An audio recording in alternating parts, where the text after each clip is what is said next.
Hi, this is James from Tabletop Gaming Guild, and today we're going to take a look at Pixies, which is going to be published by Pandasaurus Games. This is a 2 to 5 player card game in which you're going to be trying to win the most points over 3 rounds.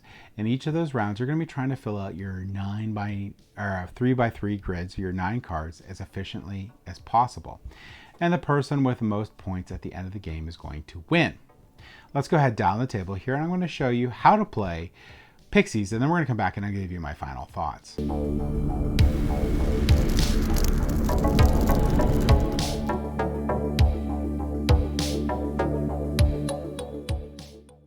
Alright, so this is Pixies. Pixies is a game that can be played between 2 to 5 players, takes about 30 minutes to play, and is good for ages 8 up. It's also published by Pandasaurus Games. In this game, you're going to be trying to make a 3 by 3 grid here, and you're going to be drafting cards to do so. You're going to be doing this over 3 rounds, and the person with the most points collectively at the end of 3 rounds is going to win the game. Well, how do you play this game? To start the game, you're going to pick someone to be the first player. They're going to place out cards in the center table here equal to the number of players. So if we're playing with 3 players here, we'll have 3 cards out. If we're playing with 5 players, we would have put 5 cards out. Now that person's going to pick one of these cards that are available to draft, and they're going to put it in their 3 by 3 grid. Now, you have to put them in numeric order there. So you're going to have ones go here, 2, 3, then 4, 5, 6, then 7, 8, 9. So if I pick this 3, I would put it here. The other players would pick their cards. And now this player that picked the last card to draft will start a new draft. They'll go ahead and put 3, I had one wrong way there, 3 more cards out. And they will start it by selecting. So this player that picked the last card didn't have a choice of what they got, put it in their 4 slot, now gets to pick another card, so maybe they want to put the 2. So this would have been 1, 2, 3, 4, 5, 6. It comes up to me, and I can pick there. So I can pick this 2. Now, let's get into, because we have a couple different cards here to show you, why you would pick certain cards. Let's go into scoring first, and that's going to tell you a lot about how you're going to set up this grid and what you want to do. So there's several different icons on this card that can be. One's going to see the color, and then also has a symbol down here, just so if you have any color blindness, you know that's going to be this type. Also, you have a couple symbols on here that can be scoring symbols, and this number right here, which is the placement number on the grid, but also can score you, which I'll show you in a second. Let's go over these things first. So this swirl is going to be a point, but if it's beside has a slash and it's beside a type or color here, you also get a point per card of that color that's face up in your grid. These swirls here are just going to be positive points, so this will be 2 points at the end of the game. These little X's here are going to be negative points. So the last scoring thing you're going to do on a round is you're going to be scoring up these swirls and subtracting the X's there. The other thing you're going to be doing for scoring is you're going to be trying to get cards. So let's say we'll use this example over here, and this actually would have been down here. We'll use a different example, but you're trying to get, I'm going to cheat a little bit. You're trying to, still not cheating very well. 6, 7, 8, 6, that would go here. Okay, so that's a good example. You're also trying to get cards that are the same color beside each other, so horizontally and vertically, because your largest group at the end of the round is going to score.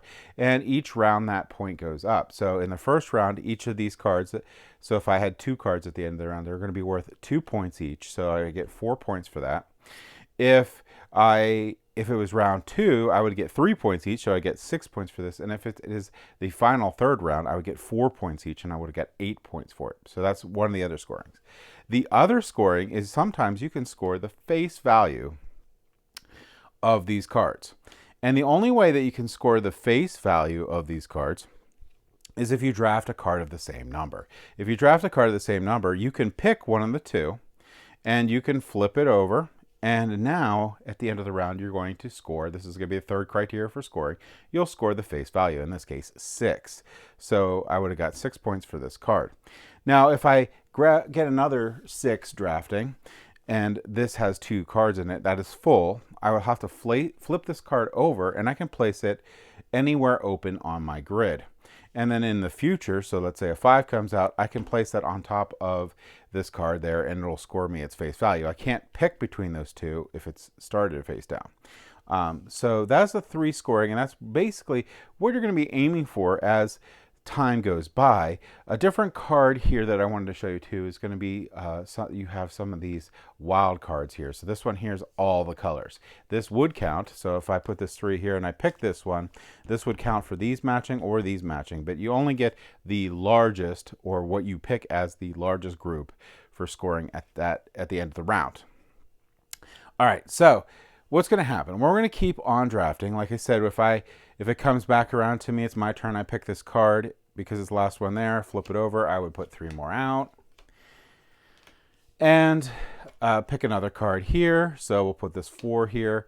And the other players will pick their cards. This player here will put out 3 more. And we're going to keep on and then pick another card there, because if you're the last one to be forced to take a card, you're the first one to pick from the draft. And also lets it like snake around the board too, so everyone gets to draft from the first at different points here. So we're going to keep on going until someone fills their 3x3 grid. Once someone fills their 3x3 grid, the round will be triggered. And the only thing we'll do is if there's any cards remaining to be drafted, we'll finish that up and the round will end. The person who got the last draft card is going to be the first person of the next round. We're going to score up those points again. So again, the way that you're going to be scoring in this is going to be 3 different criteria. Now, in the back of the instruction manual here, they have a chart here you could photocopy, or you could just use a piece of paper. There's really just 3 things that you're going to be scoring. One is any of these cards here that you're able to secure here, where you have another, by basically placing this over the exact same number card, this is going to be worth 6 points. So as of this ends, for the first scoring criteria, I would get 9 points. So I'd write down 9 points. The next scoring criteria, I would look at the largest color group here. So let's say I did get this one here. This would be 3. So in the first round, again, you get 2 points. So I get 2, 4, 6 points. If it was the second round, I would get 3 each. So 3, 6, 9 points. And if it was the fourth round, I get 4 points each. So that'd be 4, 8, 12. You can get a lot of points from these colors. The last thing we're going to score up is going to be these circles and X's, or swirls. So in this case, I would get 1 point for every yellow card. I have 2, because this is, remember, every type. So this would be 1, 2 points.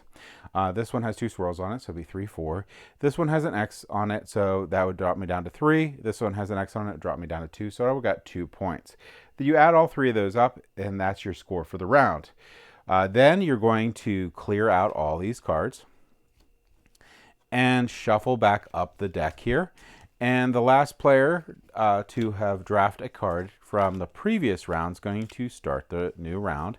After they shuffle up this deck, they'll place out cards equal to the number of players and continue to draft. You're going to continue to do that until the end of the 3rd round. Once the end of the 3rd round hits, you're going to add up the score from all 3 rounds, and then the person with the most points will win.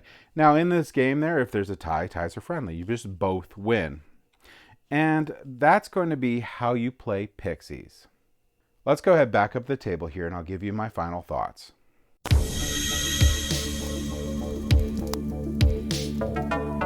All right, so that was Pixies. So the art in Pixies is amazing. I really love the art in this game. I think it is great.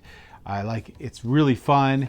And the card quality on this is really great. I like how they didn't make a giant box for a deck of cards. I do appreciate this. That makes this much more easy to transport. And with these smaller boxes that actually fit the cards, it actually also protects the cards. So I also appreciate that too. The play for this game is surprisingly strategic. There is a lot to think about when you're drafting these cards, which ones you're going to take, what your opponents are trying to do.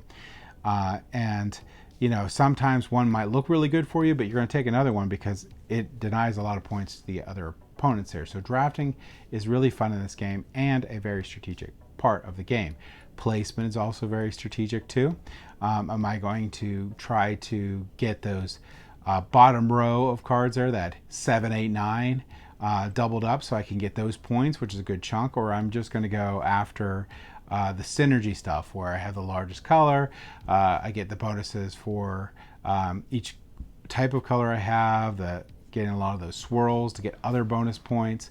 So there's a lot of different things to think about. It all in a really cool nutshell that is very easy to teach. So this is a very lightweight game. I played with my very young children, and they loved it. So this game is just a lot of fun, and that's all that really matters in a game. If the game is fun, it's a good game. So if you like the how to play and like how that went through, I would highly recommend checking out Pixies. It is a lot of fun. It's surprisingly really good for what you're doing in a game. I wasn't too sure, but like it's all the synergies and all the different things that happen, and just sitting down and playing it was a lot of fun. So I'm going to put this in my game collection. I don't put a lot of games in my game collection, and I feel that this game's going to come out a lot. And that's basically my thoughts on Pixies. Thank you for watching.